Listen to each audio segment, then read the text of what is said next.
Hey rollers, I'm back with another narrated roll. This time around I was a blue belt, and for some reason I was sporting these nifty knee pads.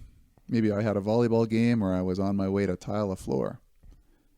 My opponent and I tapped each other's shiny heads, and then he dove in for a single. I sprawled and tried to lock up his head, but he defended well, so I circled and tried to gain top position. Then he did something I'd never seen before. He quickly threw on a lockdown and punched his arm under for an electric chair sweep. I didn't know what was happening, but I knew if I didn't clear my leg, I was going to tear something that shouldn't be torn. I grabbed his wrist and tried for a Kimura, but he blocked my left arm with his head. You can see that he still had my right leg in a lockdown, a place I had never been. This is one reason the tournaments are so great. You get exposure to all kinds of new styles and techniques. I never gave up on that Kimura. I knuckled under his chin and jumped on the grip. I switched to a single-handed grip so I could elevate with my right arm and finish the sweep. Because I'm a slow learner, I didn't see this coming. He hit me with another electric chair sweep. Let's look at this series again. It starts with me driving my fist along my chest under his chin. When I got past his head, I immediately curl over to lock up a Kimura grip. Ideally, I'd throw my right leg over his back, create an angle, and pull his wrist out and up, but my right leg was locked up, so I ended up taking the sweep instead.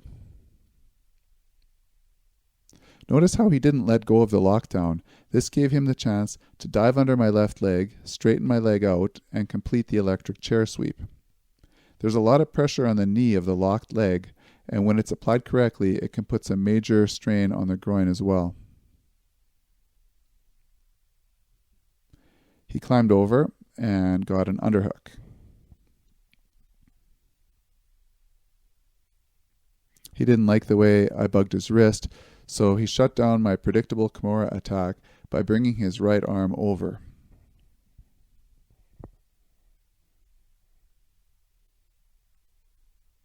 Finally, he let go of the lockdown, and he was on top side control, where I hooked his leg and squirmed around. You'll see another attempted heel hook and roll here.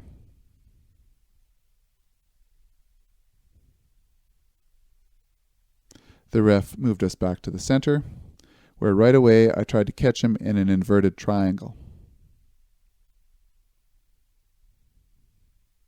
He slid his head out and answered with a tight grip on a north-south choke. This was an attack that I was very familiar with, so I tried to frame on his neck and stop him from planting his head low beside my left shoulder.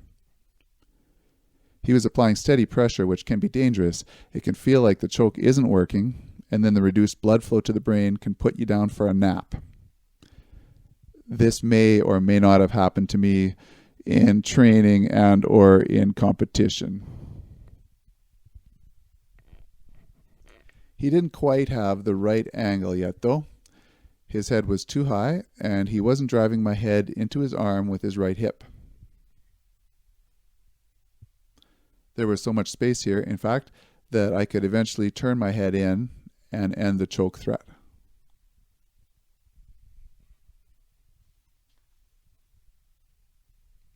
We were nearing the end of the match. His goal was to hold me in side control and take his points victory, and my goal was to make this difficult for him. I kept my legs very busy, either hooking his legs or trying to catch his head. Using the exact method that was used against me in a previous tournament, please see my other videos, I eventually did force his head into an awkward position. When he made space to clear it, he left his arm exposed, and I got a quick armbar.